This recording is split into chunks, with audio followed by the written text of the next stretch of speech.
Mi nombre es Mateo Reyes y tengo 32 años. Nací y crecí en el barrio de Belgrano, en Buenos Aires, Argentina, en una familia que desde afuera parecía perfecta. Mi papá, Roberto, era ingeniero civil y mi mamá, Patricia, profesora de literatura en una escuela secundaria del barrio de Palermo. Tengo 2 hermanas menores, Lucía y Sofía, y durante toda mi infancia compartimos un departamento de 3 ambientes en la calle Juramento, a pocas cuadras de la estación del tren. Los domingos íbamos a misa en la parroquia de la Inmaculada Concepción, y los sábados mi papá nos llevaba a comer helado a la heladería Grido de la avenida Cabildo. Recuerdo que en mi casa siempre se hablaba de responsabilidad, de ser un hombre de bien, de estudiar y salir adelante. Pero también recuerdo el silencio, ese silencio pesado que se instalaba después de las discusiones entre mis padres, que cada vez eran más frecuentes. Mi papá trabajaba muchísimo y llegaba tarde. Mi mamá se quejaba de estar sola criando 3 hijos. Y yo, siendo el mayor, sentía que tenía que ser fuerte, que no podía fallar, que no podía mostrar debilidad. Entré a estudiar Administración de Empresas en la Universidad de Buenos Aires, en la Facultad de Ciencias Económicas del barrio de Recoleta, en el año 2011. Recuerdo perfectamente el edificio de la facultad en la avenida Córdoba, ese lugar enorme lleno de estudiantes apurados, el olor a café barato de los carritos en la vereda, el ruido constante de colectivos y bocinas. Yo era un buen estudiante, responsable. Siempre entregaba los trabajos a tiempo. Siempre llegaba puntual. Pero por dentro sentía una presión constante, como si llevara una mochila llena de piedras en la espalda. Tenía 19 años cuando conocí a un grupo de compañeros que se juntaban después de clases en un bar llamado La Esquina de Merti, en la calle Tucumán, cerca de la facultad. Eran tipos divertidos, relajados, siempre con alguna historia que contar. Uno de ellos se llamaba Franco Domínguez, un pibe de Caballito que estudiaba economía y que tenía esa personalidad magnética que hacía que todos quisieran estar cerca de él. Franco siempre tenía dinero, siempre invitaba a la primera ronda de cervezas, siempre sabía qué decir para hacerte sentir parte del grupo. Una noche de viernes, después de rendir un parcial particularmente difícil de microeconomía, Franco nos invitó a su departamento en el barrio de Almagro, en una calle tranquila cerca de la Plaza Almagro. Era un departamento chico pero bien puesto, con pósters de bandas de rock en las paredes y una PlayStation conectada a un televisor grande. Había como 8 o 9 personas ahí, algunos los conocía de la facultad, otros no. Había música sonando, creo que era Soda Stereo, y todos estaban relajados, riendo, tomando cerveza Quilmes. Recuerdo que me senté en el sofá junto a un chico llamado Sebastián, que estudiaba actuario y que siempre parecía estar en otro planeta. Siempre tan tranquilo, tan en paz. Le pregunté cómo hacía para estar tan relajado con todo el estrés de la universidad, y él sonrió, se rió un poco y me dijo, «Hermano, la vida es muy corta para vivir tan tenso». Y entonces sacó de su mochila una bolsita transparente con algo adentro. No voy a mentir, yo sabía lo que era, había visto películas, había escuchado historias, pero nunca había estado cerca de eso, nunca.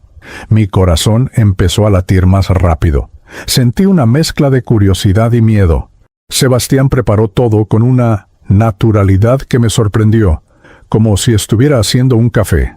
Franco se acercó y me puso la mano en el hombro. «Tranquilo, Mateo.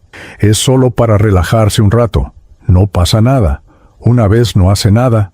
Esa frase. Una vez no hace nada. Esa maldita frase que se repetiría en mi cabeza miles de veces en los años siguientes. Recuerdo que dudé.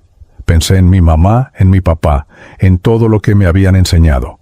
Pero también pensé en la presión que sentía, en los exámenes que venían, en las expectativas que todos tenían sobre mí, en esa sensación de estar siempre al borde del colapso. Y pensé, solo una vez, solo para ver qué se siente. ¿Solo para relajarme un rato? Fue un viernes, 15 de junio de 2012. Nunca voy a olvidar esa fecha. Nunca voy a olvidar el olor de ese departamento. una mezcla de incienso barato y humedad. Nunca voy a olvidar la sensación de mis manos temblando mientras tomaba lo que Sebastián me pasaba. Los primeros minutos fueron extraños, no sentí nada en especial. Pensé que tal vez era todo una exageración, que la gente hablaba mucho, pero que en realidad no era gran cosa. Pero entonces, de repente, algo cambió.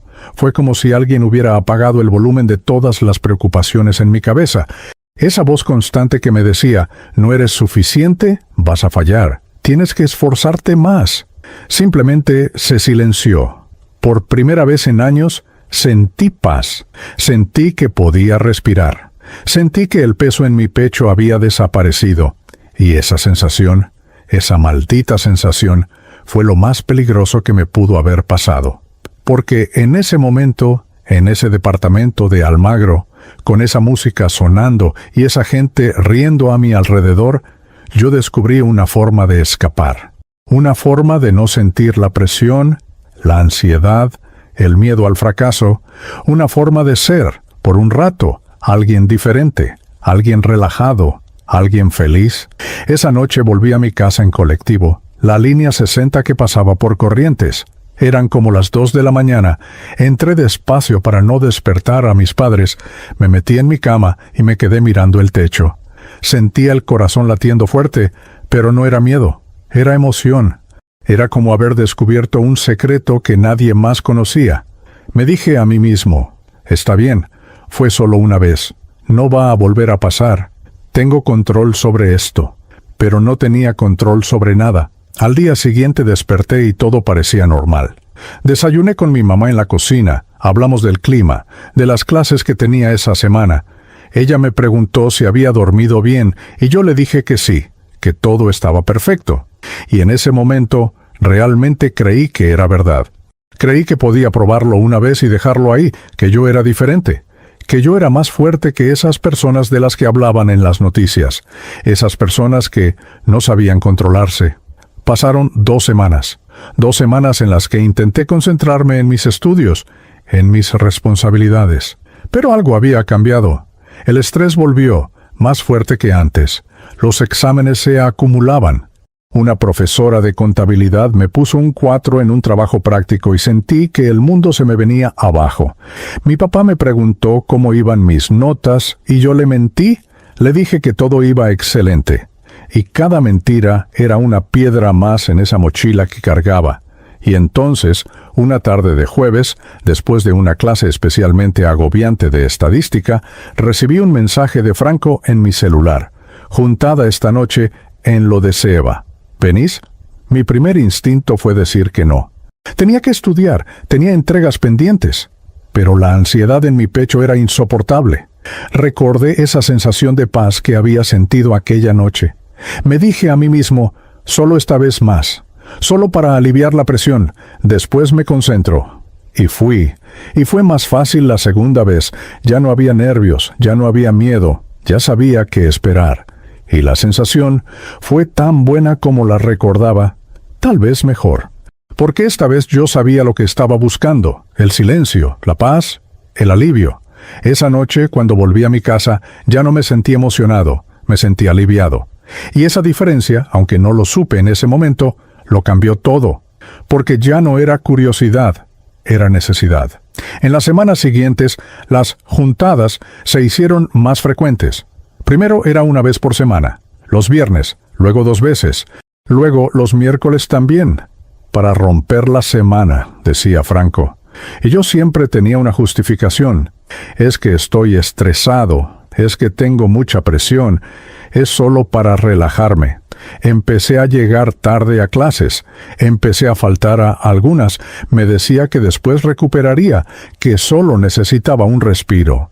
Mis notas empezaron a bajar, pero no dramáticamente, no lo suficiente como para que alguien se preocupara.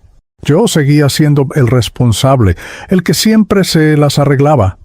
Mi mamá notó que estaba más callado, más distante. Una tarde, mientras tomábamos mate en la cocina, me preguntó si todo estaba bien.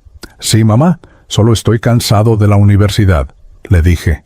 Y ella me creyó, porque yo seguía siendo su hijo, el mayor, el que nunca daba problemas, pero por dentro algo estaba cambiando. Cada vez que pasaba un día sin consumir, me sentía irritable, ansioso, inquieto. No podía concentrarme en nada. Todo me molestaba. Y la única forma de calmar esa sensación era volver a hacerlo. Recuerdo un domingo en particular. Estábamos todos en la casa de mis abuelos en San Isidro. Era el cumpleaños de mi abuela Rosa. Toda la familia estaba ahí, comiendo asado, riendo, contando historias, y yo estaba sentado en una silla en el patio, con un plato de comida que apenas había tocado, mirando mi celular, esperando que terminara todo para poder irme. Mi prima Martina, que siempre fue muy cercana a mí, se acercó y me dijo, «¿Qué te pasa, Mati? Te veo raro últimamente ya». Y yo le sonreí y le dije, «Nada, prima, solo estoy cansado». Pero la verdad era que yo ya no estaba presente. Mi cuerpo estaba ahí, pero mi mente estaba en otro lado, pensando en cuándo podría volver a sentir esa paz, ese alivio. Y así pasaron los meses, sin que nadie se diera cuenta, sin que yo mismo quisiera darme cuenta, porque admitir que tenía un problema significaba admitir que no tenía control, y eso era algo que mi orgullo no podía soportar. Yo seguía diciéndome, «Al, puedo parar cuando quiera. Esto no me controla a mí, yo lo controla a esto». Pero la verdad que todavía no quería ver, era que yo ya había cruzado una línea, y esa línea, una vez cruzada, era imposible de volver atrás solo con fuerza de voluntad. Todo empezó con una sola decisión, una sola noche, un solo sí, y yo nunca pensé que esa única decisión cambiaría absolutamente todo en mi vida. Pasaron 6 meses desde aquella primera vez en el departamento de Franco, y mi vida ya no era la misma, aunque yo me esforzaba por mantener la fachada. Era diciembre de 2012, época de exámenes finales en la facultad, y yo había reprobado 2 materias, análisis matemático segundo y derecho. Nunca en mi vida había reprobado un examen, nunca. Recuerdo estar sentado en el aula del segundo piso de la Facultad de Ciencias Económicas, mirando la hoja del examen de Derecho, y no poder concentrarme en ninguna pregunta. Las letras se movían, mi mente estaba en otro lugar, mis manos temblaban ligeramente. Entregué el examen casi en blanco y salí de ahí sintiendo una mezcla de vergüenza y rabia. En casa, mis padres esperaban que les contara cómo me había ido. Era la hora de la cena. Estábamos los 5 en la mesa. Mi mamá había preparado milanesas con puré, mi comida favorita. «¿Y, Mati, cómo te fue en los finales?», preguntó mi papá mientras cortaba su milanesa. Yo sentí un nudo en la garganta. «Bien, papá, aprobé todo», mentí, y vi cómo sus ojos se iluminaban con orgullo. «Sabía que podía confiar en vos, hijo», dijo. Mis hermanas sonrieron. Mi mamá me sirvió más puré, y yo me sentí como la peor basura del mundo.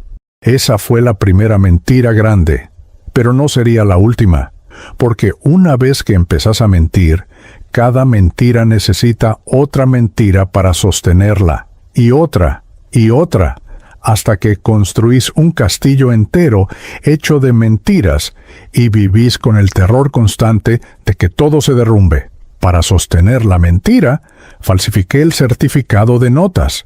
Sí, llegué a ese punto. Fui a un cibercafé en la calle Laval, en el centro.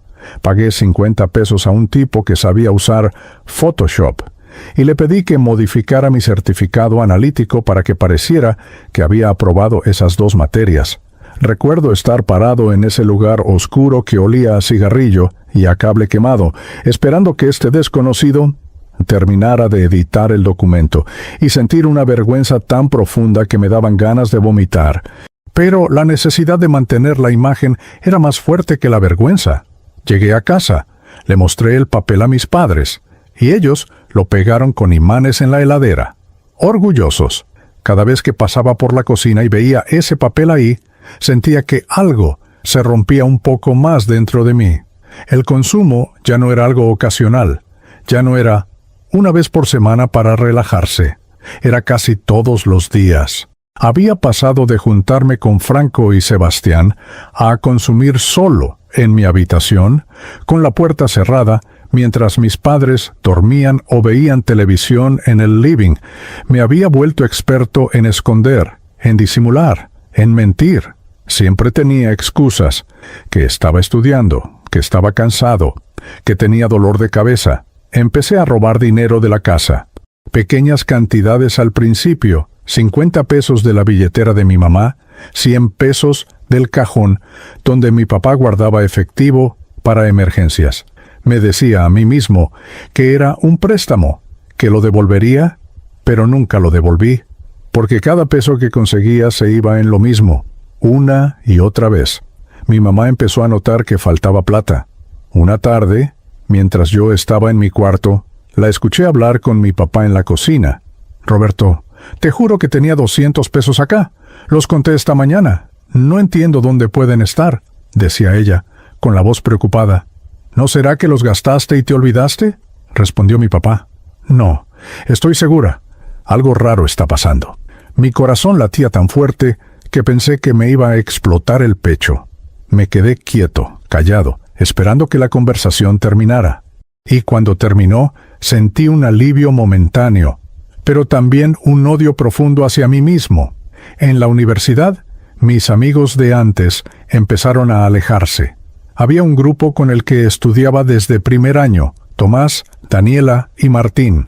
Nos juntábamos en la biblioteca de la facultad, en la Avenida Córdoba, y pasábamos horas preparando trabajos, estudiando para parciales, tomando café horrible de la máquina expendedora.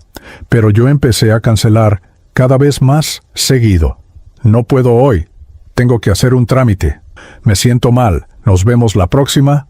Hoy tengo un compromiso familiar», hasta que dejaron de invitarme. Tomás me escribió un mensaje un día. «Mati, ¿todo bien con vos? Te notamos raro. Si necesitas hablar». «Acá estamos». Yo le respondí. «Todo bien, hermano. Solo estoy ocupado». «Gracias igual». Y nunca más hablamos como antes. Mi círculo social cambió completamente. Ahora solo me juntaba con Franco, Sebastián y otros tipos que conocí a través de ellos. Nos veíamos en lugares cada vez más turbios. Departamentos vacíos en Constitución, bares oscuros en 11, hasta en plazas de noche. Recuerdo una noche estar en la Plaza Miserere, sentado en un banco cerca de la estación, a las 3 de la mañana, con dos tipos que apenas conocía, consumiendo como si fuera lo más normal del mundo, mientras algunas personas sin techo dormían en cartones a pocos metros. Y yo pensaba, ¿cómo llegué acá? ¿Cómo llegué a esto? Pero incluso en esos momentos de lucidez, no podía parar, porque la ansiedad que sentía cuando no consumía era peor que la vergüenza de estar ahí, en esa plaza, destruyendo mi vida. Conseguí un trabajo de medio tiempo en una oficina de contabilidad en el barrio de Microcentro, en la calle Florida, gracias a un contacto de mi papá. Era un trabajo simple: ordenar documentos, hacer fotocopias, llevar papeles de un lado a otro. Pero yo necesitaba el dinero, porque el dinero que robaba de casa ya no alcanzaba. Mi jefe, el señor Héctor Ruiz, un hombre de unos 60 años con lentes gruesos y siempre impecablemente vestido, me dio una oportunidad confiando en la recomendación de mi papá. «Tu viejo habló muy bien de vos, Mateo. Me dijo que sos un pibe responsable. Espero que así sea», me dijo el primer día. Los primeros meses fui puntual, cumplí con mis tareas, pero después empecé a llegar tarde. Primero 5 minutos, después 10, después media hora. Empecé a desaparecer en los baños por tiempos prolongados. Una vez, el señor Ruiz golpeó la puerta del baño y me preguntó si estaba bien. Sí, señores, es que me siento mal del estómago. Susma, le grité desde adentro. «Bueno, pero apúrate que hay trabajo que hacer», respondió. Una tarde, faltaron 500 pesos de la caja chica de la oficina. Era dinero que estaba destinado para pagar servicios. El señor Ruiz reunió a todos los empleados. Éramos solo 4 en la sala de reuniones. «Acá falta plata y necesito saber quién la tomó. Si alguien la necesitaba, podría haber pedido un adelanto, pero robar es inaceptable», dijo con una seriedad que me heló la sangre. Yo levanté la vista. Lo miré a los ojos y dije, «Yo no fui, señor Ruiz. No sé quién pudo haber sido». Y él me creyó, porque yo era el hijo de su amigo, el pibe responsable. 2 semanas después fui yo quien tomó otros 300 pesos. Y esta vez el señor Ruiz revisó las cámaras de seguridad. Me llamó a su oficina un viernes por la tarde. «Sentate, Mateo», me dijo. Su tono ya no era el mismo. Cerró la puerta, se sentó frente a mí y puso una carpeta sobre el escritorio. «Vi las cámaras. Fuiste vos». Mi mundo se detuvo. Intenté negar, balbucear alguna excusa, pero él levantó la mano. «No me insultes con más mentiras. Te voy a pedir que te vayas ahora mismo. No voy a decirle nada a tu papá porque lo aprecio, pero no quiero verte nunca más por acá. Y rezá para que no cambie de opinión y lo llame». Salí de esa oficina con una caja con mis cosas. Humillado, destrozado. Tomé el subte línea C en la estación San Martín y lloré todo el camino hasta Retiro. Gente me miraba, pero no me importaba. Llegué a casa. Le dije a mis padres que había renunciado porque el trabajo no me dejaba tiempo para estudiar. Y me creyeron, siempre me creían. Mi relación con mi familia se volvió insoportable. Yo estaba irritable todo el tiempo. Cualquier comentario me molestaba. Mi hermana Lucía, que en ese momento tenía 15 años, me pidió ayuda con un trabajo de matemáticas una noche. «Mati, ¿me ayudas con esto?» «No entiendo», me dijo, sentándose a mi lado en la mesa del comedor. Yo estaba ansioso, desesperado por encerrarme en mi cuarto. «No puedo ahora, Sor Lucía». «Pregúntale a papá», le dije secamente. «Pero papá no sabe de esto. Vos siempre me ayudabas antes», insistió. Y yo exploté. «Te dije que no puedo. ¿Qué parte no entendés? Déjame en paz». Ella se quedó callada, con los ojos llenándose de lágrimas. Tomó sus cosas y se fue a su cuarto. Mi mamá, que estaba en la cocina, se asomó. «Mateo, ¿qué te pasa? ¿Por qué le hablas así a tu hermana?» «No me pasa nada, mamá. Solo quiero que me dejen tranquilo». Y me encerré en mi habitación. Esa noche escuché a Lucía llorar en su cuarto, y yo, en lugar de ir a disculparme, consumí para no sentir la culpa. Empecé a vender mis cosas. Primero fue mi celular, un Samsung Galaxy que mi papá me había regalado por mi cumpleaños. Lo vendí en un local de compraventa en el barrio de Flores por 2,000 pesos. Les dije a mis padres que me lo habían robado en el subte. Después vendí mi notebook, una Lenovo que había comprado con tanto esfuerzo trabajando en vacaciones cuando tenía 18 años. La vendí por 3,000 pesos en una página de internet. Les dije que se había roto y que no tenía arreglo. Después empecé a vender cosas de la casa. Un reloj antiguo que mi papá tenía guardado en su armario. Un reloj de oro que había pertenecido a mi abuelo. Lo llevé a una casa de empeño en la calle Corrientes, cerca del obelisco. El tipo que me atendió me miró de arriba a abajo y me ofreció 1,500 pesos. «¿Vale mucho más?», le dije. «Es lo que hay, pibe. ¿Lo tomás o lo dejás?», respondió. Lo tomé. Cuando mi papá se dio cuenta de que faltaba el reloj, casi un mes después, armó un escándalo en la casa. «¿Quién tocó el reloj de mi papá? ¿Quién entró a mi armario?», gritaba. Todos negamos. Yo, con la cara más seria del mundo, también negué. «Ni idea, papá». «¿Estás seguro de que estaba ahí?». Y vi cómo la duda empezaba a carcomerse su mente, cómo empezaba a desconfiar de todos en la casa. Mi mamá empezó a cerrar con llave su habitación cuando salía. Mis hermanas también. La confianza en esa casa se había evaporado y yo era el culpable. Intenté parar varias veces. Me prometía a mí mismo, mañana no, mañana empiezo de nuevo. Tiraba todo lo que tenía a la basura. Bloqueaba los contactos de Franco y Sebastián, pero nunca duraba más de 2 días. El tercer día, la ansiedad era insoportable. No podía dormir, no podía comer, no podía pensar en otra cosa. Sudaba, temblaba, sentía que me iba a volver loco, y terminaba buscando la forma de conseguir más. Desbloqueaba los contactos, salía de casa con cualquier excusa, volvía al mismo ciclo. Una madrugada, creo que era marzo de 2013, tuve un ataque de pánico terrible. Estaba solo en mi cuarto. Eran como las 4 de la mañana, y de repente sentí que me moría. El corazón me latía tan rápido que pensé que me iba a dar un infarto. No podía respirar.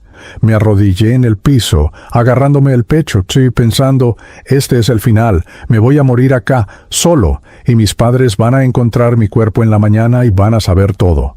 Pero no me morí. El ataque pasó después de unos minutos que parecieron horas. Me quedé ahí, tirado en el piso, llorando en silencio, odiándome con cada fibra de mi ser. Y al día siguiente hice lo mismo de nuevo, porque eso es lo que hace la adicción. Te destruye, te muestra lo bajo que podés caer, y aún así volvés, una y otra vez. Perdí la cuenta de cuántas veces prometí cambiar, de cuántas veces juré que esa sería la última, de cuántas veces me miré al espejo y no reconocí a la persona que estaba del otro lado.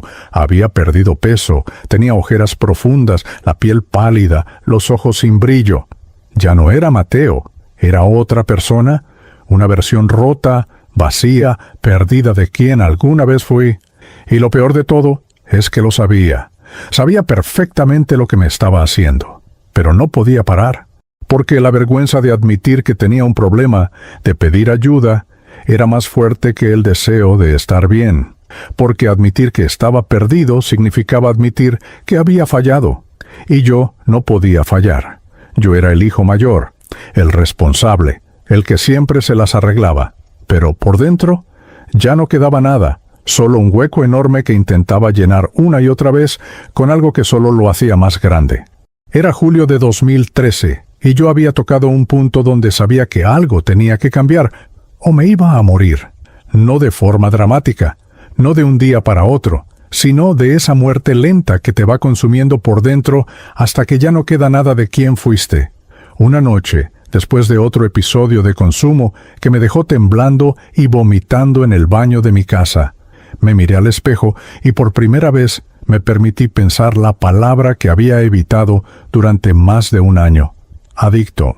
«Soy un adicto», susurré frente al espejo, con las manos agarrando el lavabo, las lágrimas corriendo por mi cara. Y en ese momento tomé una decisión. Me iba a ir lejos, a empezar de nuevo, a dejar todo esto atrás. Le dije a mis padres que había conseguido una oportunidad de trabajo en Córdoba capital, en una empresa de tecnología que necesitaba gente joven con conocimientos de administración. Era mentira, por supuesto. Pero ellos me creyeron porque querían creer, porque necesitaban creer que su hijo estaba bien, que estaba progresando. Mi mamá lloró cuando se lo conté. «Córdoba está tan lejos, Mati. ¿Vas a estar bien allá?», me preguntó mientras preparaba café en la cocina. «Sí, mamá, es una gran oportunidad. Necesito esto», le dije. Y ella me abrazó fuerte, y yo sentí que la estaba traicionando una vez más. Pero me aferré a la idea de que esta vez sería diferente, de que la distancia me salvaría. Vendí todo lo que me quedaba de valor.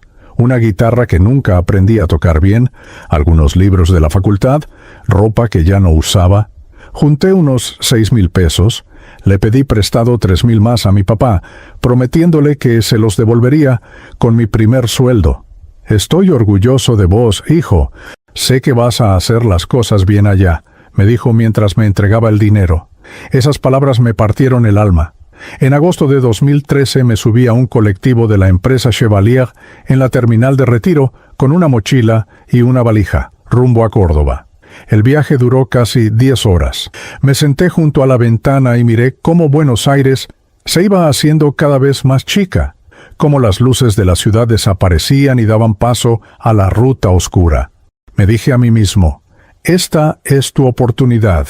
Nadie te conoce allá. Nadie sabe quién eres ni qué has hecho. Podés empezar de cero». Y por primera vez en mucho tiempo, sentí algo parecido a la esperanza. Llegué a Córdoba un martes por la mañana.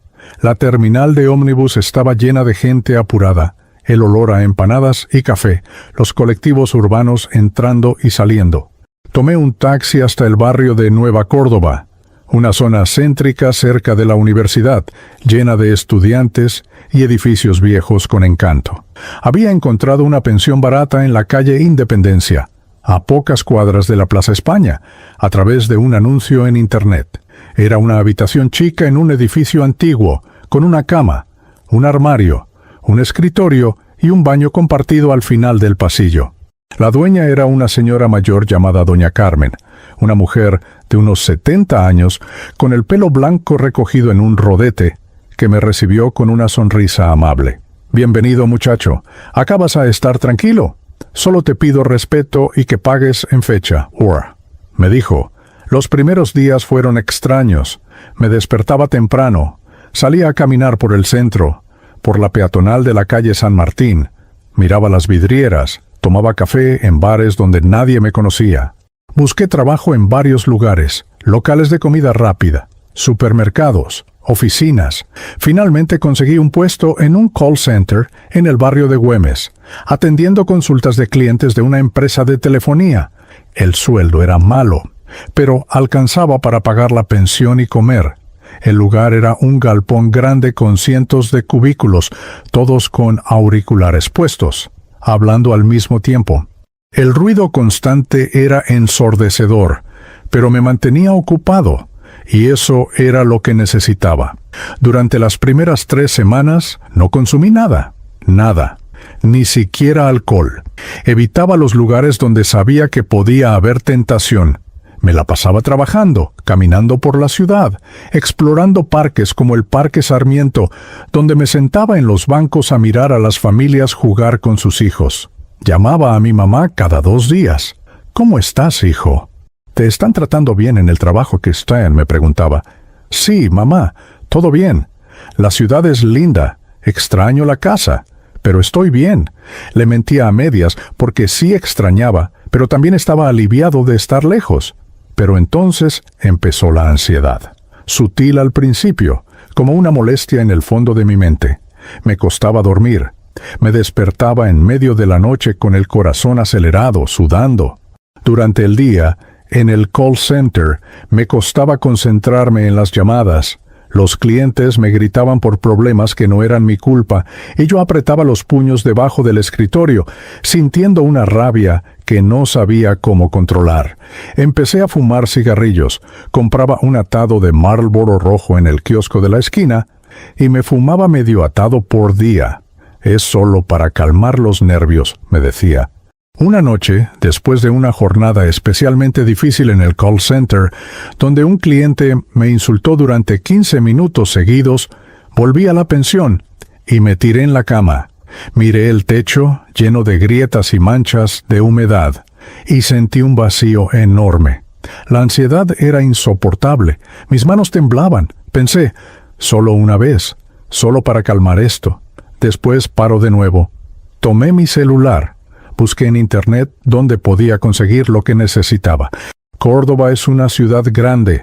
No fue difícil encontrar. Esa noche salí de la pensión y caminé hasta el Parque Las Heras, un lugar que había escuchado mencionar en el call center como una zona pesada. Llegué cerca de la medianoche. Había grupos de pibes en las esquinas, música cumbia sonando desde algún auto. Me acerqué a uno de los grupos. Le pregunté a un pibe si sabía dónde conseguir. Me miró de arriba a abajo, desconfiado. «¿Quién sos vos? ¿Sos Yuta?», me preguntó. «Oh, no, hermano. Solo necesito», le dije. Me hizo esperar 20 minutos mientras él llamaba a alguien. Finalmente llegó otro tipo en moto. Me vendió lo que necesitaba y se fue. Volví a la pensión, me encerré en mi cuarto y consumí. Y fue como volver a casa. Como reencontrarme con un viejo amigo que me había extrañado. La paz que sentí fue inmediata, abrumadora, y lloré. Lloré porque sabía que había fallado. Lloré porque me había prometido que esta vez sería diferente, que Córdoba sería un nuevo comienzo, y ya lo había arruinado. Lloré porque me di cuenta de que el problema no era Buenos Aires, no era Franco, no era Sebastián, no era el estrés de la universidad. El problema era yo. El problema siempre había sido yo. A partir de esa noche, todo volvió a ser igual. Empecé a consumir con la misma frecuencia que antes. Conocí gente en Córdoba, gente como yo, perdida, rota, buscando lo mismo. Un tipo llamado Diego que trabajaba repartiendo pizzas en el centro. Una chica llamada Yamila que estudiaba enfermería, pero que había abandonado hacía meses. Nos juntábamos en departamentos vacíos, en plazas de noche, en lugares donde nadie hacía preguntas. En el call center empecé a llegar tarde otra vez. Mi supervisor, un tipo joven llamado Gonzalo, me llamó a su oficina después de la tercera vez. «Mateo, ¿qué te pasa? Empezaste bien, pero ahora estás fallando. Necesito que te pongas las pilas o voy a tener que dejarte ir», me dijo. «Perdón, Gonzalo, he tenido problemas personales. No va a volver a pasar», le prometí, y me dio una oportunidad más, pero volví a llegar tarde. Y faltó plata de mi billetera que había dejado en mi mochila durante el turno. Otros empleados también reportaron que faltaba dinero de sus cosas. Gonzalo revisó las cámaras y me vio hurgando en mochilas ajenas durante el descanso. Me despidió en el acto. «No puedo creer que hayas hecho esto, Mateo. Confiaba en vos. Anda, toma tus cosas y no vuelvas», me dijo con una mezcla de decepción y asco. «Sin trabajo. El dinero se acabó rápido. Dejé de pagar la pensión. Doña Carmen me buscó varias veces. Mateo, necesito que me pagues o vas a tener que irte», me decía con firmeza pero sin enojo. Yo le prometía que le pagaría pronto, que había tenido un problema con el banco. Cualquier excusa. Pero nunca le pagué. Una tarde llegué a la pensión y encontré mis cosas en 2 bolsas en la entrada. «Lo siento, muchacho, pero no puedo seguir esperando. Necesito que te vayas», me dijo doña Carmen, y yo tomé mis bolsas y me fui. Pasé 2 semanas durmiendo en lugares diferentes, en la casa de Diego, en el departamento de Yamila, a veces en plazas cuando no tenía dónde más ir. Comía poco, solo lo que podía conseguir. Vendí mi ropa, mis zapatos buenos, todo. Llamé a mi mamá desde un locutorio en el centro. «Mamá, necesito que me mandes plata. Tuve un problema, me robaron», le dije. Ella, preocupada, me preguntó si estaba bien, si necesitaba volver a casa. «No, mamá, estoy bien. Solo necesito un poco de plata para salir adelante». Me mandó 2,000 pesos por Western Union. Los retiré y los gasté en 3 días. Una noche estaba tan desesperado que intenté robar en un supermercado chino en el barrio de Alberdi.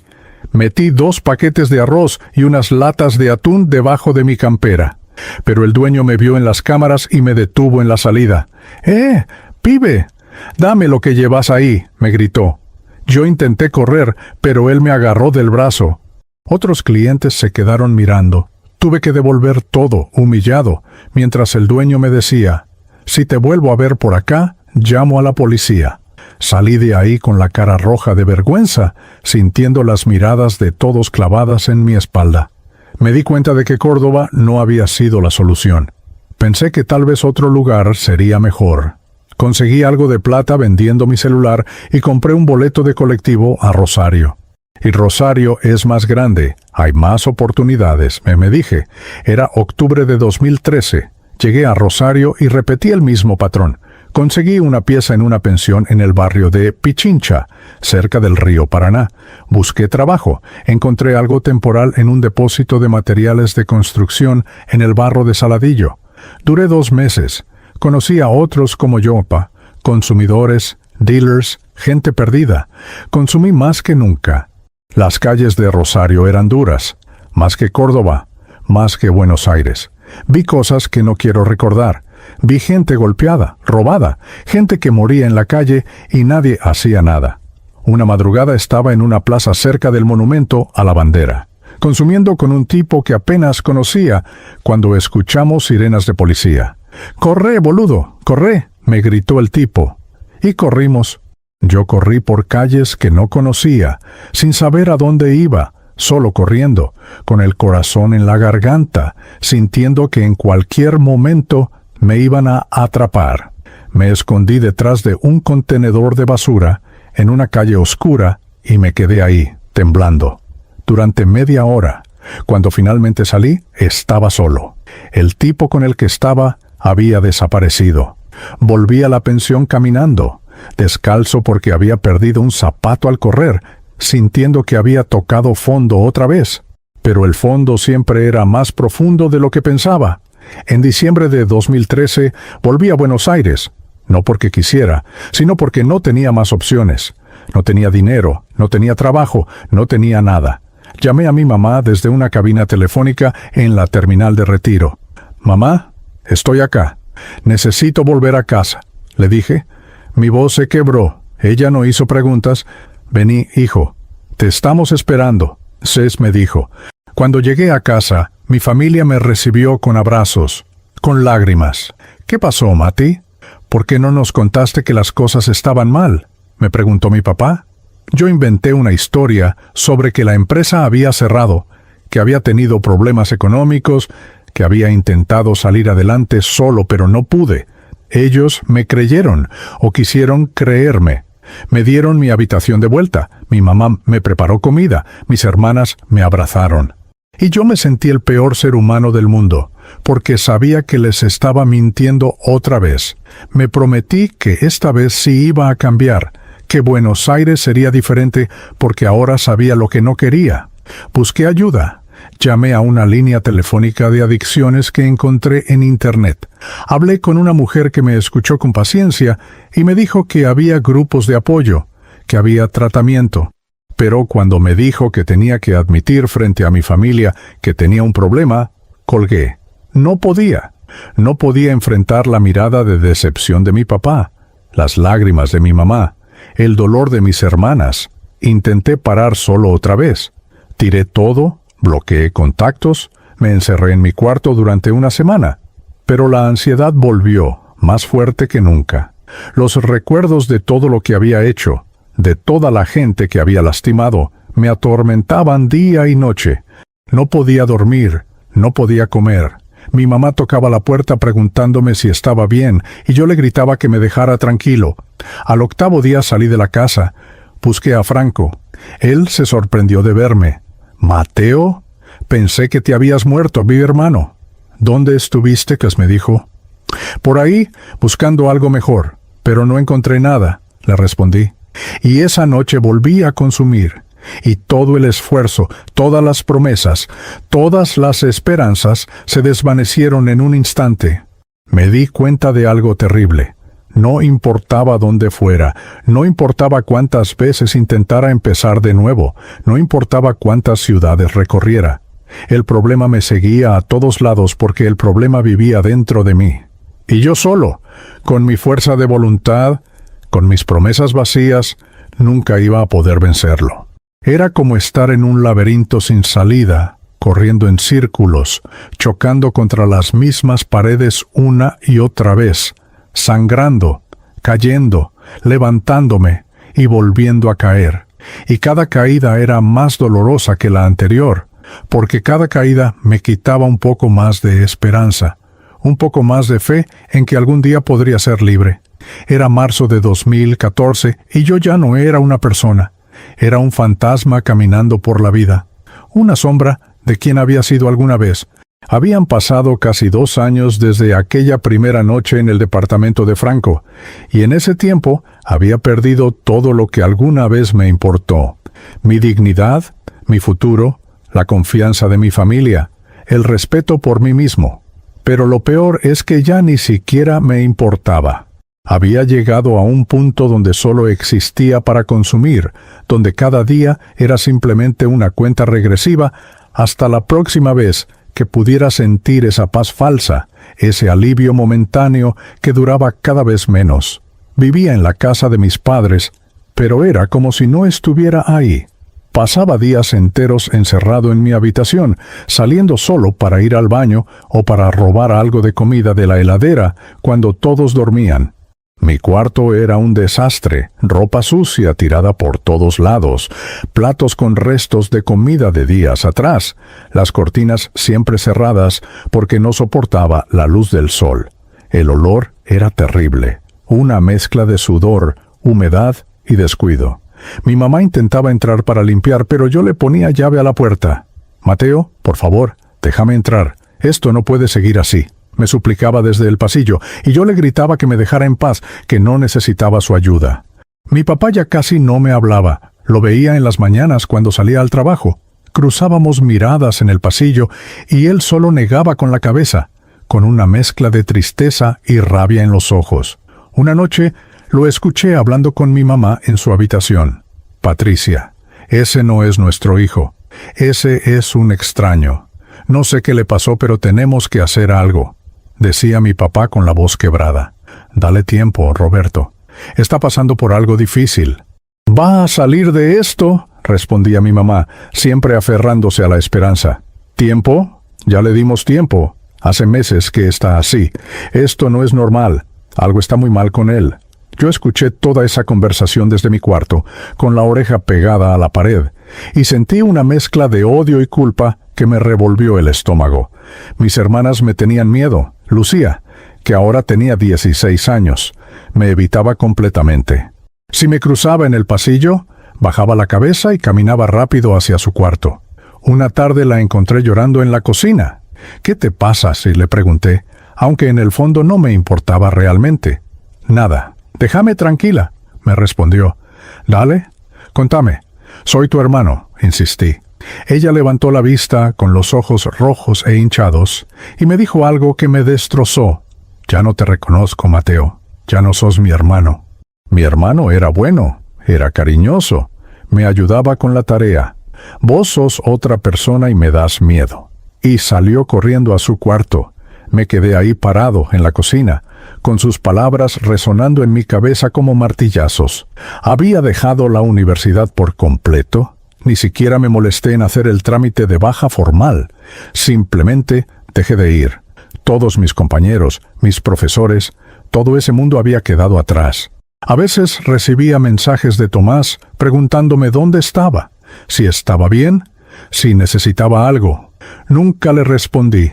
Eventualmente dejó de escribir. El dinero era un problema constante. Ya no tenía nada más que vender. Ya había robado todo lo que podía robar de mi casa sin que fuera demasiado obvio. Empecé a pedirle plata prestada a gente que conocía, viejos amigos del secundario, primos lejanos, cualquiera. Inventaba historias elaboradas, que necesitaba para un tratamiento médico, que me habían robado, que tenía que pagar una deuda urgente. Algunos me daban por lástima, otros por compromiso, pero nunca devolvía nada. Un día me encontré con Mariana, una chica con la que había salido brevemente en el secundario, en la calle Santa Fe, cerca de la estación del subte. Ella estaba con su novio, los dos vestidos prolijos, con bolsas de compras, sonriendo. Me vio y su sonrisa se congeló. «¿Mateo? ¿Sos vos?», me preguntó acercándose con cautela. Yo debía verse terrible. Había perdido como 15 kilos, tenía la ropa sucia, el pelo largo y desprolijo, barba de varios días. «Sí, soy yo». «¿Cómo estás, Mari?», le dije, intentando sonar normal. «Bien, bien. ¿Y vos? Hace tiempo que no te veo», respondió, mirándome de arriba a abajo con preocupación. Su novio se quedó un poco atrás, incómodo. «Estoy bien, todo bien», mentí. Hubo un silencio incómodo. «Bueno, me tengo que ir». «Cuídate, Mateo», me dijo, y se fue rápido, casi corriendo, como si mi sola presencia la contaminara. Franco también se había alejado. Un día fui a buscarlo a su departamento de Almagro y me dijo que no podía seguir viéndome. «Mateo, hermano, vos estás muy mal. Yo también consumo. Sí, pero vos estás en otro nivel. Estás destruido. No puedo tenerte cerca porque me arrastrás», me dijo en la puerta de su edificio, sin siquiera invitarme a pasar. «¿De qué hablas, Franco? Vos me metiste en esto», le grité. «Nadie te obligó, hermano. Cada uno es responsable de sus decisiones. Yo puedo controlarme, vos no. Lo siento, pero no quiero verte más». Y me cerró la puerta en la cara. Sebastián había desaparecido. Nadie sabía nada de él. Alguien me dijo que lo habían internado. Otro me dijo que se había ido a vivir a España con su familia. No sé qué fue de él, pero me dio igual. A esa altura ya no tenía amigos. No tenía a nadie. Solo tenía contactos. Gente que me vendía lo que necesitaba. Gente que usaba y que me usaba. Empecé a frecuentar lugares cada vez más peligrosos. Había una villa cerca de Retiro, Villa 31, donde conseguía más barato. Iba ahí de noche, caminando por pasillos estrechos entre casas precarias, con la música cumbia a todo volumen, perros ladrando, nenes jugando en la calle a pesar de la hora. La primera vez que fui, un pibe de unos 15 años me detuvo en la entrada. ¿Qué buscas, gato?, me preguntó con agresividad. Vengo a ver a Tincho, le dije, usando el nombre que me habían dado. El pibe me miró de arriba a abajo, desconfiado, y finalmente me dejó pasar. Última casa al fondo, la de Puerta Verde, y no jodas con nadie en el camino. Tincho era un tipo de unos 30 años, con tatuajes en el cuello y las manos, una cicatriz que le cruzaba la mejilla. Vendía desde la puerta de su casa, con su mujer y sus hijos, adentro viendo televisión. ¿Cuánto querés?, me preguntó sin saludar. Lo que me alcance con esto, le dije, mostrándole 200 pesos arrugados que había robado de la cartera de mi mamá. Me dio algo envuelto en papel film. La próxima, trae más o no te vendo, me dijo, y me hizo un gesto para que me fuera. Salí de ahí caminando rápido, con el corazón latiendo fuerte, sintiendo las miradas de todos en la villa. Escuché que alguien me gritaba algo, pero no me detuve. Llegué a la avenida, tomé el colectivo 93 de vuelta a Belgrano, y durante todo el viaje me aferré a ese paquete en mi bolsillo, como si fuera lo único que me mantenía con vida. Y tal vez lo era. Las cosas en mi casa llegaron a un punto crítico una tarde de abril. Mi mamá había escondido su cartera porque yo ya le había robado varias veces, pero yo la encontré debajo de su cama. Saqué 1,000 pesos que tenía guardados para pagar el gas. Cuando ella se dio cuenta, explotó. Nunca, en toda mi vida, había visto a mi mamá tan enojada. Entró a mi cuarto sin golpear, con la cartera en la mano. ¿Fuiste vos? ¿Me robaste la plata que tenía guardada para pagar las cuentas?, me gritó. Yo estaba tirado en la cama, casi ni la miré. No sé de qué hablas, le dije. No me mientas más, Mateo. Estoy harta de tus mentiras. ¿Qué te pasa? ¿Qué te está pasando?, gritaba con lágrimas en los ojos. No me pasa nada, déjame en paz, le grité de vuelta. Mi papá apareció en la puerta. ¿Qué está pasando acá? Le robó 1,000 pesos de mi cartera. Tu hijo nos está robando, Roberto, le dijo mi mamá. Mi papá me miró con una expresión que nunca voy a olvidar, una mezcla de odio y decepción tan profunda que me heló la sangre. Devolvé la plata ahora, me dijo con voz baja pero firme. No tengo nada, mentí. Devolvé la plata ahora, me gritó. Y yo, en un arranque de rabia, me levanté y le grité, no tengo nada, déjenme en paz de una vez. Mi papá dio un paso hacia mí y por un momento pensé que me iba a pegar, pero se contuvo.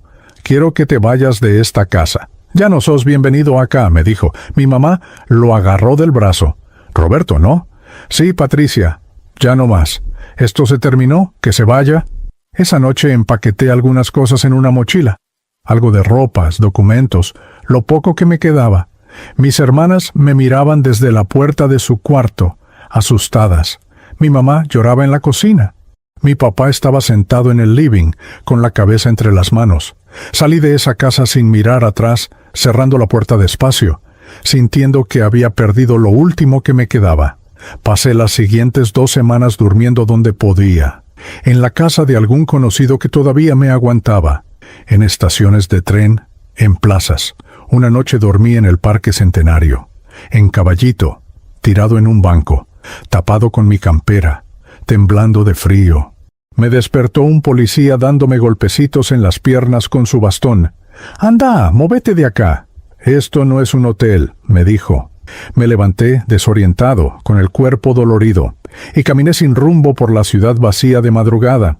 Llegué a un punto donde dejé de comer regularmente. No porque no quisiera, sino porque cada peso que conseguía lo usaba para lo mismo. Bajé tanto de peso que la ropa me quedaba enorme.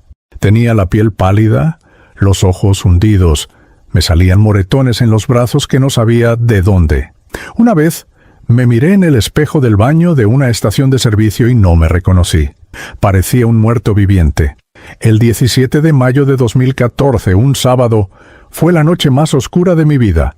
Era de madrugada, serían las 4 de la mañana. Yo estaba en un departamento abandonado en el barrio de Once, en la calle Pueyrredón, con 2 tipos que apenas conocía. El lugar era una porquería. Paredes con humedad, cables colgando del techo, colchones viejos tirados en el piso, jeringas y basura por todos lados. Había consumido más de lo normal, mucho más.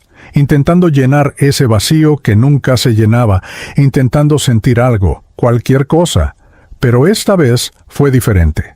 Sentí que el corazón me latía demasiado rápido, tan rápido que pensé que se me iba a salir del pecho. Me costaba respirar. Empecé a sudar frío. Intenté pararme, pero me caí. Los dos tipos que estaban ahí ni se dieron cuenta, estaban en su propio mundo. Me arrastré hasta una esquina del cuarto, agarrándome el pecho, sintiendo que me moría.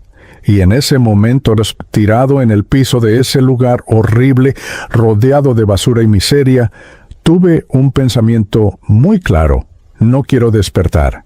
No quiero seguir viviendo así. Esto es el infierno y no tiene salida. Cerré los ojos y recé por primera vez en años. No era un rezo formal, no era el Padre Nuestro, ni nada que me hubieran enseñado de chico. Era solo un grito desesperado en mi mente. Dios, si existís, si realmente estás ahí, por favor ayúdame. No puedo más, no puedo seguir así. Si tengo que morir, que sea ahora. Pero si hay alguna forma de salir de esto, mostrámela, porque yo solo no puedo. Y lloré. Lloré como nunca había llorado en mi vida. Lloré por todo lo que había perdido, por toda la gente que había lastimado, por el hijo que había sido y que ya no era, por el hermano que había decepcionado, por el futuro que había destruido con mis propias manos. Lloré hasta quedarme sin fuerzas, hasta que ya no me salían más lágrimas. Eventualmente el efecto pasó. Mi corazón se calmó. Seguía vivo, aunque una parte de mí no quería estarlo.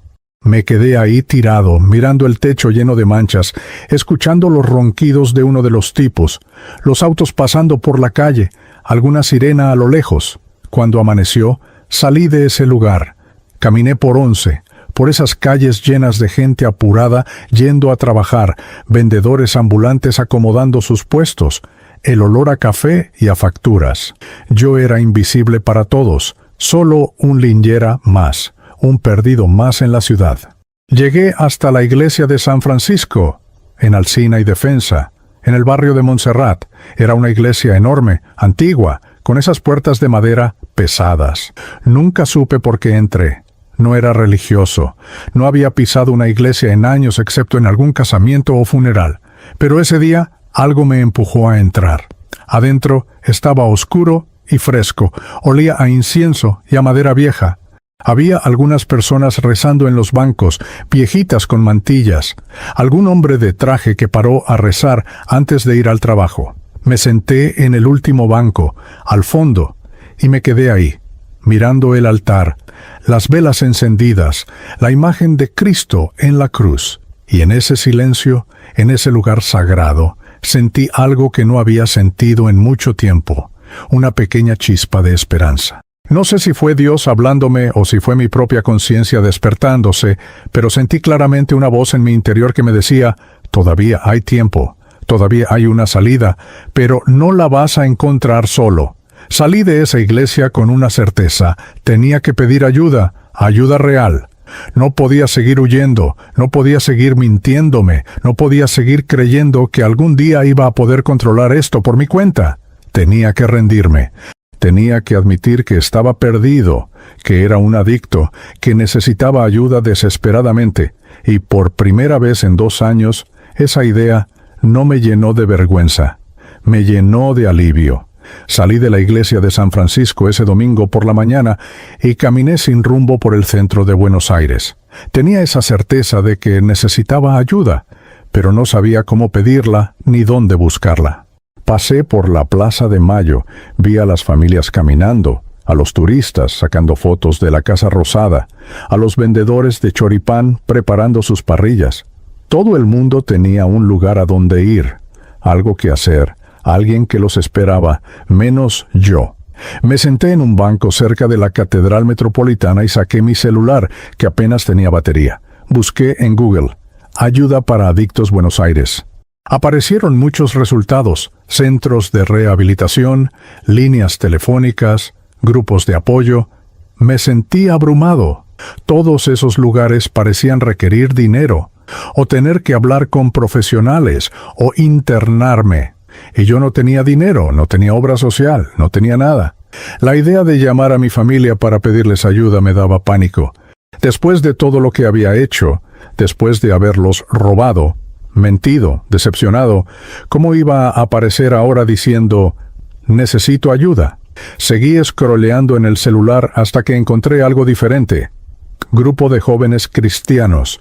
Iglesia Encuentro con Vida. Todos los martes 19 RC. Barrio de Palermo. Había una dirección, calle Bonpland, 1567. Decía, no importa de dónde vengas ni lo que hayas hecho, acá hay lugar para vos. Jesús te espera. Normalmente habría ignorado algo así. Yo no era religioso, no creía en esas cosas, pero algo en esas palabras, no importa lo que hayas hecho, me tocó profundo. Anoté la dirección en un papel que encontré en mi bolsillo. Faltaban 2 días para el martes, 2 días que se sintieron eternos. El lunes por la noche, casi no dormí. Estaba en la casa de un tipo llamado Charlie, un contacto que me dejaba quedarme en su departamento de tanto en tanto a cambio de hacerle mandados. Era un lugar horrible en el barrio de Constitución, con ratas, con humedad, con el ruido constante de la calle. Me la pasé toda la noche mirando el techo, pensando en si realmente iba a ir a esa iglesia o no. Una parte de mí decía que era una pérdida de tiempo, que la religión no iba a solucionar nada, que era para gente débil. Pero otra parte, más pequeña pero más fuerte, me decía que no tenía nada que perder, que ya había probado todo lo demás y nada había funcionado. El martes 20 de mayo de 2014 a las 6 de la tarde me bañé por primera vez en varios días. Charlie tenía un baño compartido en el pasillo del edificio. Asqueroso, con la ducha rota que solo tiraba agua fría. Me bañé igual, intentando lavarme toda la mugre de encima, aunque sabía que la mugre más profunda no se iba con agua y jabón. Me puse la ropa menos sucia que tenía, un jean gastado y una remera negra con agujeros. No tenía espejo, pero sabía que me veía mal. Flaco, ojeroso, con la barba y el pelo largos y desprolijos, pero era lo mejor que podía hacer. Tomé el subte línea D desde la estación Catedral hasta Palermo. El viaje duró como 20 minutos. Me senté en un asiento cerca de la puerta y miré a toda la gente, estudiantes con sus mochilas, empleados volviendo del trabajo, una señora con bolsas del supermercado, un tipo leyendo el diario. Todos tenían vidas normales, y yo me sentía un alien entre ellos. Bajé en la estación Plaza Italia y caminé por la calle Bonpland. Era un barrio lindo, con árboles en las veredas, bares con mesas afuera, edificios bajos, gente paseando perros. Me sentía completamente fuera de lugar. Encontré el número 1567. Era un edificio antiguo de 2 pisos, con una puerta de madera verde y un cartel pequeño que decía Iglesia Encuentro con Vida. No había cruces gigantes ni nada llamativo, solo ese cartel simple. Me quedé parado afuera durante 10 minutos, debatiendo si entrar o no. Vi gente entrando, pibes jóvenes, parejas, algunos con Biblias en la mano, todos sonriendo, saludándose. Me sentía tan sucio, tan roto, tan inadecuado. Pensé, esta gente es buena, son cristianos. No van a querer a alguien como yo acá, van a darse cuenta de lo que soy y me van a echar. Estaba a punto de irme cuando la puerta se abrió y salió una chica de unos 25 años, con el pelo largo atado en una cola de caballo, jeans y una remera blanca. Me vio parado ahí y me sonrió. «¿Hola? ¿Venís al grupo de jóvenes?», me preguntó con una calidez genuina. Yo dudé. Sí, creo que sí», le dije. «Qué bueno, pasá, ya estamos empezando. Mi nombre es Sofía, ¿y vos?» «Mateo, here», le dije en voz baja. «Bienvenido, Mateo». «Vení, te presento a los chicos». Entré siguiendo a Sofía. Había un pasillo largo con fotos en las paredes de actividades de la iglesia. Campamentos, retiros, misiones. Llegamos a un salón grande con sillas puestas en círculo. Había como 30 personas, todos jóvenes, algunos de mi edad, otros más chicos. Había mate circulando, galletitas en una mesa al costado, música cristiana sonando bajito de un parlante. Sofía me llevó al círculo. Chicos, él es Mateo, viene por primera vez. Démosle la bienvenida. Todos me miraron y dijeron, «Hola, Mateo», al unísono, con sonrisas enormes. Me sentí incómodo, expuesto, pero también algo más que no podía identificar. Tal vez era alivio. Me senté en una silla vacía al lado de un pibe que se presentó como Ezequiel. «¿Primera vez acá?», me preguntó. «Sí», le respondí. «Tranquilo, vas a ver que está bueno. Acá somos todos familia», me dijo, dándome una palmada en el hombro. El encuentro empezó con canciones de alabanza. Todos se pararon, levantaron las manos, cerraron los ojos y empezaron a cantar. Yo me quedé sentado, sintiéndome ridículo, sin saber qué hacer. La canción hablaba de la gracia de Dios, de su amor incondicional, de cómo Él nos busca incluso cuando estamos perdidos. Y las letras me pegaron fuerte, como si cada palabra estuviera dirigida específicamente a mí. Después de las canciones, un tipo de unos 30 años, con lentes y una sonrisa amable, se paró al frente. Se presentó como Damián, uno de los líderes del grupo. «Buenas noches, familia. Qué lindo verlos a todos acá. Hoy quiero hablarles de algo que está en mi corazón. La historia del hijo pródigo».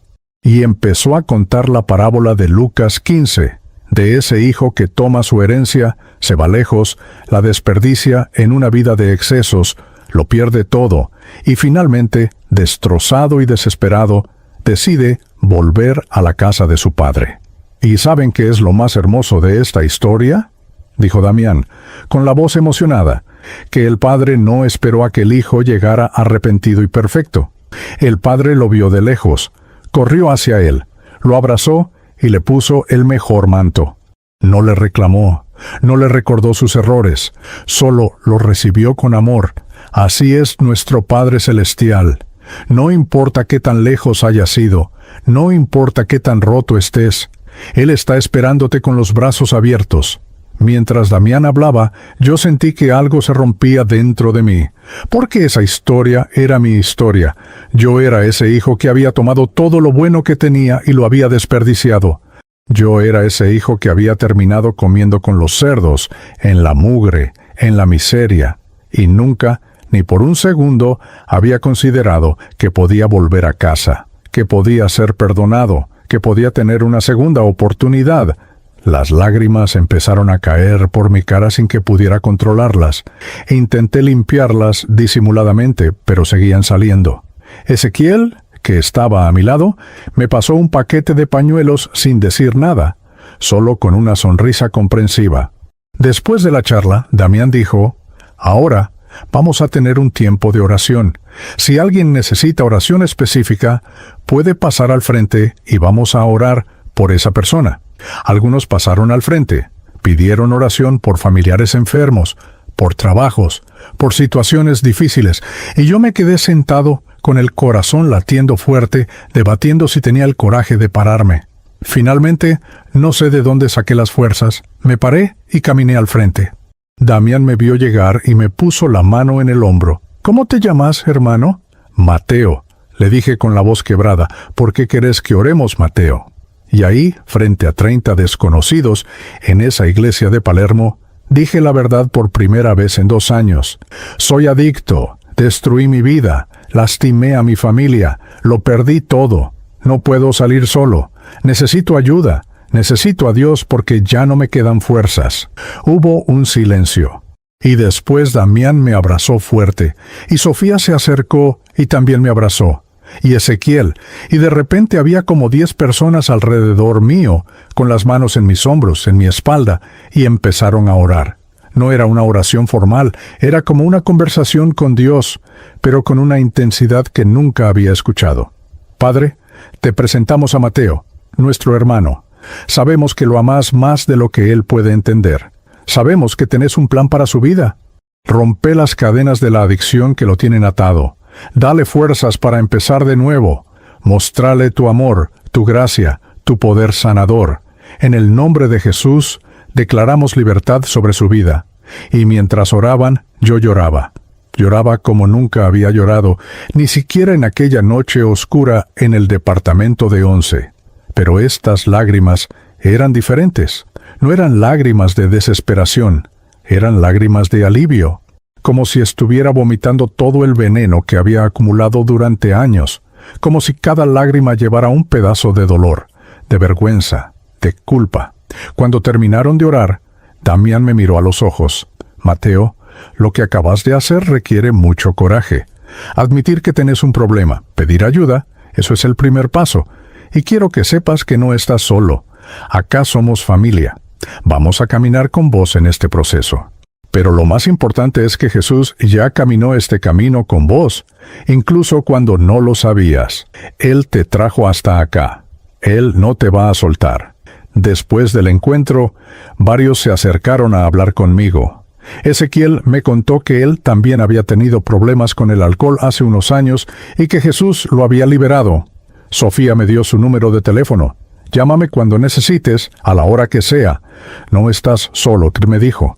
Un chico llamado Lucas me invitó a un estudio bíblico que tenían los jueves.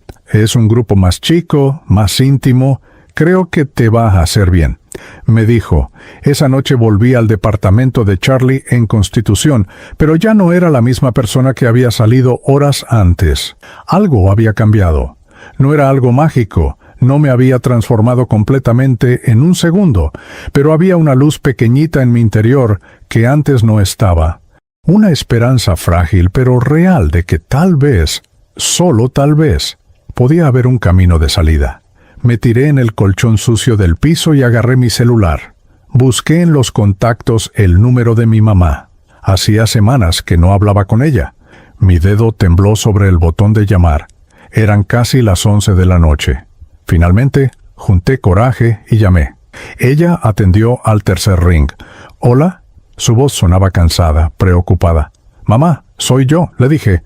Hubo un silencio. «¿Mateo? ¿Dónde estás? ¿Estás bien?» «Mamá, necesito decirte algo. Necesito contarte la verdad». Y le conté todo. Le conté que era adicto, que había estado mintiendo durante años, que había tocado fondo, que había estado en la calle, que había ido a una iglesia esa noche y que por primera vez sentía que podía haber una salida. Ella lloró. Lloró tanto que pensé que se le iba a quebrar la voz. «Hijo, ¿por qué no nos contaste antes? Hubiéramos hecho cualquier cosa para ayudarte». Tenía vergüenza, mamá. Tenía tanto miedo de decepcionarlos, más de lo que ya lo había hecho. «Mateo, vos sos mi hijo, siempre vas a ser mi hijo. Nada de lo que hagas va a cambiar eso.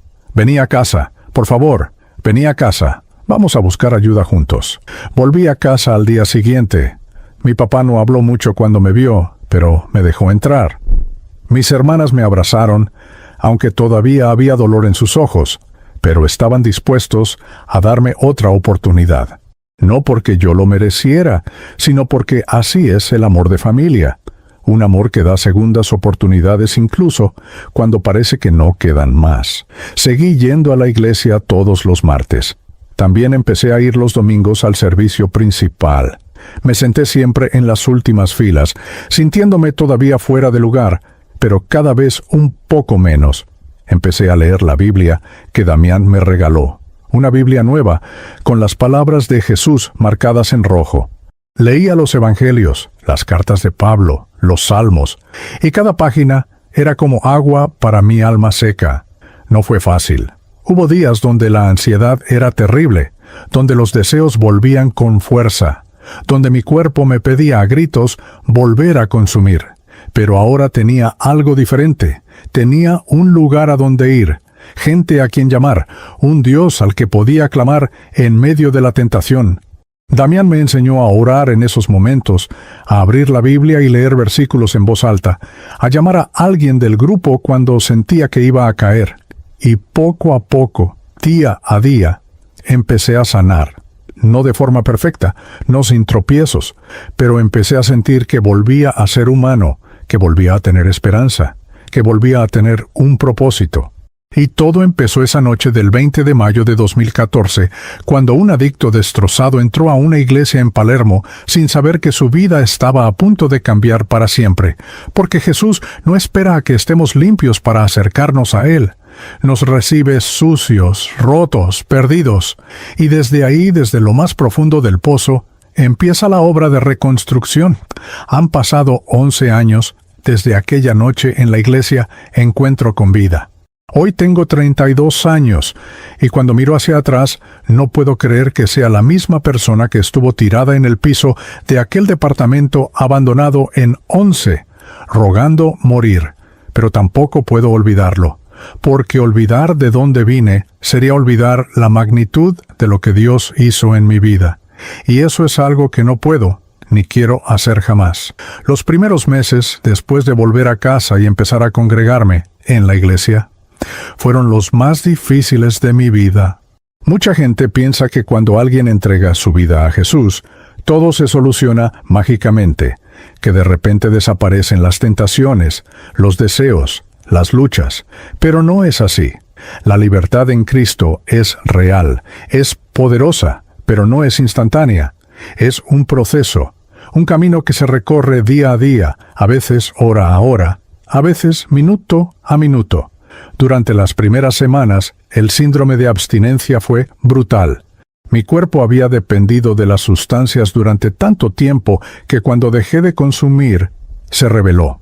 Sudaba de noche, empapando las sábanas, temblaba sin control, tenía pesadillas terribles donde consumía y me despertaba angustiado, revisando si era real o no.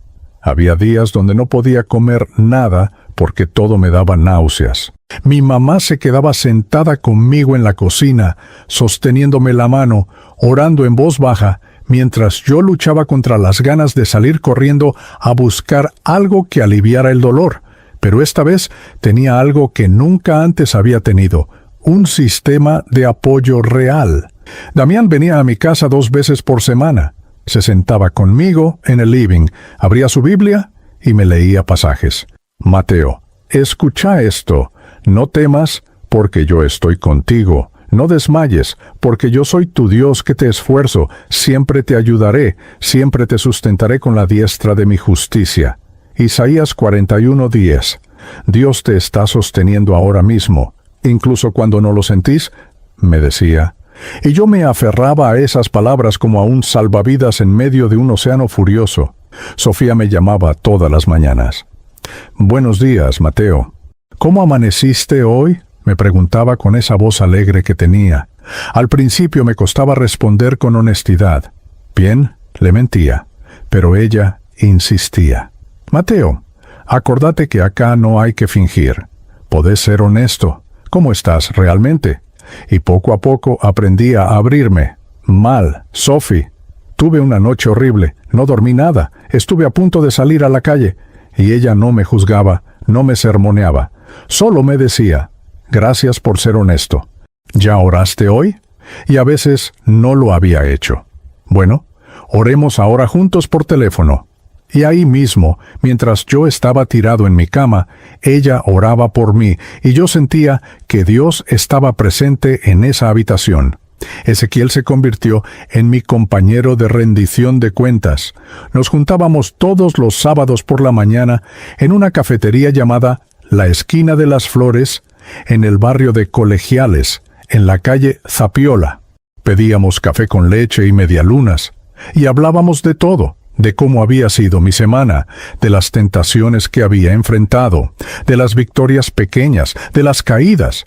¿Cómo vas con la tentación, hermano?, me preguntaba directo, sin rodeos, y yo le contaba la verdad, porque había aprendido que la oscuridad solo tiene poder en el secreto, pero cuando expones las cosas a la luz, cuando las hablas en voz alta, pierden fuerza. Esta semana pasé por la villa en Retiro, donde solía comprar, y sentí un impulso enorme de bajar del colectivo. Le confesé una vez. ¿Y qué hiciste?, me preguntó. Empecé a recitar el Salmo 23 en voz baja. El Señor es mi pastor, nada me faltará. Lo repetí como 10 veces hasta que pasamos la zona. Ezequiel sonrió. Eso es una victoria, hermano. Cada vez que resistís, te haces más fuerte. Una de las cosas que más me ayudó fue algo que Damián me enseñó: la importancia de tener una rutina con Dios. Mateo, la libertad se sostiene con disciplinas diarias, no es I don't blame you for living. This wish had been enough for you to stay.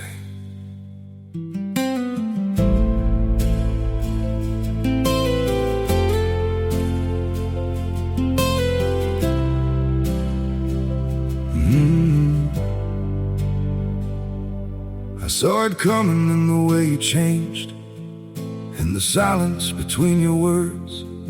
Every I'm fine felt heavier than truth, like something breaking unheard.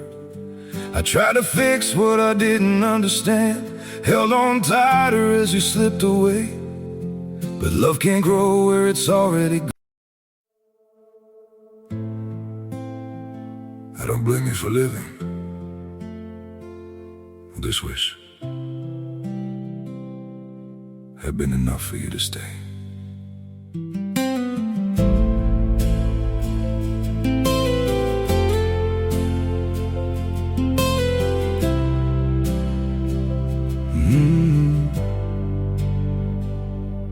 I saw it coming in the way you changed, in the silence between your words.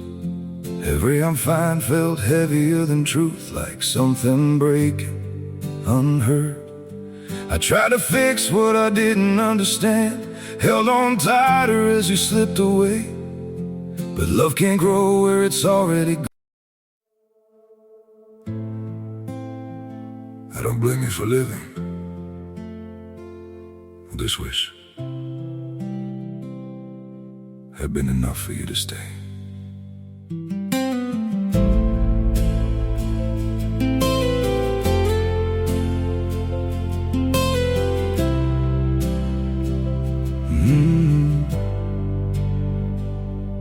I saw it coming in the way you changed, in the silence between your words. Every I'm fine felt heavier than truth, like something breaking unheard. Emoción no es sentimiento, es decisión, me dijo. Me ayudó a crear una rutina simple pero efectiva. Todas las mañanas, antes de hacer cualquier otra cosa, me levantaba, me lavaba la cara, preparaba un mate y me sentaba en el comedor de mi casa con mi Biblia. Leía un capítulo, a veces solo unos versículos si estaba muy cansado, y después oraba. Al principio no sabía cómo orar, me sentía ridículo hablándole a alguien que no podía ver. Pero Damián me dijo, háblale a Dios como le hablarías a tu mejor amigo, sin palabras rebuscadas, sin frases religiosas. Contale tu día, tus miedos, tus deseos. Él quiere escucharte. Y así empecé. Dios, buenos días. Soy Mateo. No sé si me escuchas, pero acá estoy. Hoy tengo miedo de salir a la calle porque sé que voy a pasar por lugares que me tientan. Dame fuerzas. Ayúdame a recordar quién soy ahora, no quién fui. Y oraciones simples como esas empezaron a transformar mi interior de maneras que no puedo explicar completamente. También empecé a memorizar versículos bíblicos. Damián me dio una lista de 20 versículos sobre identidad, libertad y fortaleza. Cuando venga la tentación, y va a venir, tenés que tener la palabra de Dios ya guardada en tu corazón, lista para usar como espada, me dijo. Entonces memoricé versículos como Juan 8:36. Así que si el Hijo os libertare, seréis verdaderamente libres. 2 Corintios 5:17. De modo que si alguno está en Cristo, nueva criatura es. Las cosas viejas pasaron. He aquí todas son hechas nuevas. Los escribí en papelitos y los pegué por toda mi habitación, en el espejo, en la puerta, al lado de mi cama. Y cuando la ansiedad venía, cuando los pensamientos me atacaban, los leía en voz alta, una y otra vez, hasta que esas verdades penetraban más profundo que las mentiras. Pero no todo fue espiritual, también necesitaba ayuda práctica. Damián me conectó con un psicólogo cristiano llamado Dr. Martín Ibarra, que tenía su consultorio en el barrio de Caballito, sobre la avenida Rivadavia. Las primeras sesiones fueron difíciles. El doctor Ibarra me hacía preguntas que me incomodaban, que me obligaban a mirar partes de mí mismo que había evitado durante años. Mateo, ¿por qué crees que empezaste a consumir?, me preguntó en la tercera sesión. por la presión, por el estrés de la universidad, le respondí. Eso fue el disparador, pero no la causa raíz. ¿Qué había en vos que te hacía sentir que necesitabas escapar? Insistió. Y ahí tuve que enfrentar cosas profundas. Mi necesidad de aprobación, mi miedo al fracaso, mi incapacidad de pedir ayuda, mi orgullo que me hacía creer que podía con todo solo. Tenés que aprender a ser vulnerables, Mateo, a pedir ayuda sin sentir que sos débil. La fortaleza real está en reconocer que no podés solo, me dijo. También participé en un grupo de recuperación que la iglesia organizaba los viernes por la noche. Era un grupo pequeño, solo 8 personas, todos luchando con diferentes adicciones: alcohol, drogas, pornografía, juego. Nos reuníamos en un salón en el primer piso de la iglesia. Nos sentábamos en círculo y cada uno compartía cómo había sido su semana. Había una regla sagrada: lo que se dice acá se queda acá. No hay juicios, no hay críticas, solo amor y apoyo. Escuchar las historias de otros me ayudó a darme cuenta de que no estaba solo, que la lucha que yo enfrentaba era la lucha que millones enfrentaban. Y cuando alguien compartía una victoria, todos celebrábamos como si fuera propia. Hoy cumplo 30 días limpio, dijo una vez Gabriel, un tipo de unos 40 años que luchaba con el alcohol, y todos nos paramos y lo aplaudimos, algunos con lágrimas en los ojos, porque sabíamos el infierno que había atravesado para llegar a esos 30 días. Hubo momentos donde casi recaigo. Una noche de julio de 2014, como 2 meses después de haber empezado el proceso, tuve un día especialmente difícil. Mi papá y yo habíamos tenido una discusión fuerte. Él me había preguntado cuándo iba a volver a estudiar, cuándo iba a buscar trabajo, cuándo iba a hacer algo productivo con mi vida. Y yo le grité que estaba haciendo lo mejor que podía, que estar limpio ya era un logro enorme. Estar limpio no paga las cuentas, Mateo. Necesitas hacer algo con tu vida, me respondió, y salió del cuarto dando un portazo. Esa noche salí de casa. Caminé sin rumbo por Belgrano, con las manos en los bolsillos, sintiendo esa ansiedad familiar trepando por mi pecho. Pasé por lugares que conocía, lugares donde había comprado antes, y la tentación fue abrumadora. Solo una vez más, me susurró una voz en mi cabeza. Tu papá tiene razón, sos un fracaso, no vas a poder, ¿para qué seguir luchando? Saqué mi celular, busqué un contacto viejo, mi dedo estaba sobre el botón de llamar. Pero entonces recordé algo que Damián me había dicho. Cuando venga la tentación, no pelees solo. Llamar a alguien inmediatamente. Entonces, en lugar de llamar a ese contacto, llamé a Ezequiel. Atendió al segundo ring. Mateo, ¿qué pasó? Hermano, estoy a punto de caer. Necesito ayuda, le dije con la voz quebrada. Decime dónde estás. Ya salgo para allá, me respondió sin dudar. Me quedé parado en una esquina de la avenida Cabildo, temblando, llorando, hasta que 20 minutos después llegó Ezequiel corriendo. Me abrazó fuerte. Vamos a caminar, hermano. Háblame. Contame qué pasó. Y caminamos durante 2 horas por las calles de Belgrano, hablando, orando, hasta que la tormenta pasó. Esa noche aprendí algo fundamental, que la libertad no es nunca tener tentaciones, es saber qué hacer cuando vienen, es tener un plan, tener gente a quien llamar, tener herramientas para pelear. En septiembre de 2014, 4 meses después de haber entrado por primera vez a la iglesia, me bauticé. Fue un domingo por la tarde en la pileta de una escuela en el barrio de Villa Urquiza que la iglesia alquilaba para los bautismos. Había como 100 personas ahí, toda la congregación, mi familia, amigos del grupo de jóvenes. Me puse una remera blanca y un short y entré a la pileta junto con Damián, que iba a bautizarme. El agua estaba fría, pero no me importó. Damián me preguntó frente a todos, Mateo, ¿crees que Jesús es el Hijo de Dios, que murió por tus pecados y resucitó al tercer día? Sí, creo, respondí con voz fuerte. ¿Renuncias a tu vida pasada y te comprometes a seguir a Jesús todos los días de tu vida? Sí, renuncio y me comprometo. Y entonces me sumergió en el agua. Y cuando salí, empapado, Tosiendo un poco, escuché los aplausos y los gritos de alegría de todos. Mi mamá lloraba en primera fila.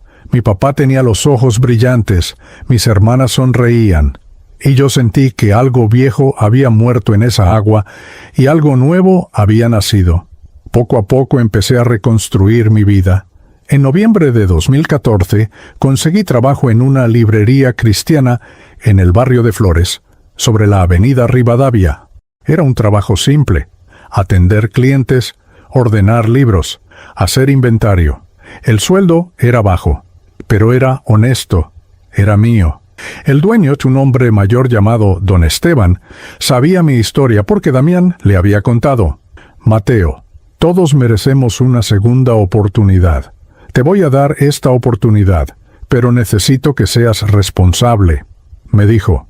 Y lo fui.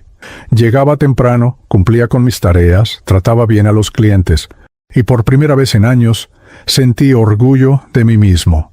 Orgullo sano, no el orgullo arrogante de antes, sino la satisfacción de estar haciendo las cosas bien. En 2015 me anoté para terminar el secundario en un programa para adultos que había descubierto. Había abandonado la universidad, pero al menos podía completar el secundario que técnicamente había terminado, pero con todo el caos nunca había procesado bien. Iba a clases 3 veces por semana en una escuela nocturna en Colegiales. Era el más grande del aula, pero no me importaba. Estudiaba, rendí exámenes y en diciembre de 2015 me recibí. Mi mamá fue a la ceremonia de graduación y lloró cuando me entregaron el diploma. «Estoy tan orgullosa de vos, hijo», me dijo, abrazándome fuerte. En 2016 empecé a estudiar teología en un instituto bíblico que funcionaba en la misma iglesia. Siempre había pensado que yo no servía para cosas espirituales, que eso era para gente buena, para gente que nunca había hecho las cosas terribles que yo había hecho. Pero Damián me desafió. Mateo, justamente porque sabes lo que es estar en las tinieblas, podés guiar a otros hacia la luz. Dios no desperdicia nada, ni siquiera tu pasado. Entonces estudié, aprendí sobre la Biblia, sobre teología, sobre consejería, sobre cómo ayudar a otros. Y en 2017, 3 años después de haber entrado a la iglesia, Damián me invitó a ser colíder del grupo de jóvenes junto con Sofía. Mateo, tu testimonio puede ayudar a muchos. Hay pibes que están donde vos estuviste y necesitan ver que es posible salir. ¿Te animás?, me preguntó. Tuve miedo. Me sentí indigno, pero dije que sí. La primera vez que compartí mi testimonio completo frente al grupo fue una de las noches más difíciles y más liberadoras de mi vida. Conté todo. La primera vez, las mentiras, los robos, las ciudades, el fondo del pozo, el encuentro con Jesús, y cuando terminé, había como 15 personas llorando, pero no lágrimas de lástima, sino lágrimas de esperanza, porque si Dios pudo sacarme a mí del abismo, podía sacar a cualquiera. Después del encuentro, un pibe de unos 20 años se me acercó. Tenía los ojos rojos, las manos temblando. Mateo, yo soy adicto. Llevo meses intentando dejarlo, y no puedo. ¿Vos realmente crees que puedo ser libre?, me preguntó. Lo miré a los ojos y le dije con toda la convicción de mi corazón. No solo creo que podés ser libre, sé que podés. Porque no vas a salir por tu fuerza, vas a salir por la fuerza de Jesús. Y Él es más grande que cualquier adicción. Y empezamos a caminar juntos su proceso de libertad, así como otros habían caminado el mío. Hoy, en 2025, soy pastor de jóvenes en la iglesia Encuentro con Vida. Esa misma iglesia que me recibió roto, sucio, desesperado, ahora es mi hogar. Dirijo el grupo de recuperación de adicciones los viernes por la noche, el mismo grupo que me ayudó a mí. Veo llegar gente en las mismas condiciones en las que yo llegué, sin esperanza, sin fuerzas, al borde del abismo. Y les digo lo mismo que me dijeron a mí. No estás solo, hay salida, y se llama Jesús. También me reconcilié completamente con mi familia. Mi relación con mi papá fue la más difícil de restaurar, pero hoy puedo decir que tenemos una relación hermosa. Él vino a Cristo en 2018, después de ver la transformación en mi vida. Si Dios pudo cambiar a mi hijo, entonces Dios es real. Me dijo el día que tomó la decisión de seguir a Jesús. Mi mamá sirve en la iglesia en el ministerio de intercesión. Mis hermanas, Lucía y Sofía, también son parte de la congregación. Somos, verdaderamente, una familia restaurada. En 2019 conocí a Camila, una chica increíble que sirve en el ministerio de alabanza de la iglesia. Nos hicimos amigos primero, después empezamos a salir, y en 2021 nos casamos. Ella conoce toda mi historia, cada parte oscura, y me ama igual. Tenemos una hija, Emma, que hoy tiene 2 años. A veces la miro dormir en su cuna y me quiebro, porque pienso en que si hubiera seguido en ese camino de destrucción, nunca la hubiera conocido, nunca hubiera experimentado este amor, esta vida plena que tengo ahora. ¿Significa que ya no lucho? No. Todavía hay días difíciles. Todavía hay momentos donde los recuerdos vienen, donde la ansiedad aparece, donde las tentaciones tocan la puerta. Pero ahora sé qué hacer. Abro mi Biblia, oro, llamo a Ezequiel, que sigue siendo mi compañero de rendición de cuentas después de 11 años. Me apoyo en mi esposa, en mi comunidad. Y la tentación pierde poder. La libertad que tengo hoy no es porque soy fuerte, es porque Jesús es fuerte. No es porque lo merezco, es porque Él es misericordioso. No es porque nunca más voy a ser tentado, es porque aprendí que cada día tengo que elegir a quién voy a servir, a mis deseos o a mi Salvador. Y elijo a Jesús, cada día, a veces cada hora. Elijo a Jesús, y Él me sostiene, como prometió que haría, como siempre ha hecho, como siempre hará. Si estás leyendo esto y estás donde yo estuve, quiero que sepas algo. Hay esperanza. No importa qué tan profundo hayas caído, no importa cuánto hayas arruinado, no importa cuántas veces hayas fallado, Jesús te está esperando. No está esperando a que te limpies primero. Te está esperando tal como estás, roto, sucio, desesperado, porque ahí es donde Él hace su mejor trabajo. Mi nombre es Mateo Reyes. Soy adicto en recuperación. Soy hijo de Dios. Soy esposo. Soy padre. Soy pastor. Y soy libre. No por mi fuerza, sino por su gracia. Y esa gracia está disponible para vos también. Solo tenés que extender la mano y tomarla. Esta no es una historia de fuerza de voluntad. Es una historia de gracia. Gracia que me encontró en lo peor. Gracia que me enseñó a vivir de nuevo.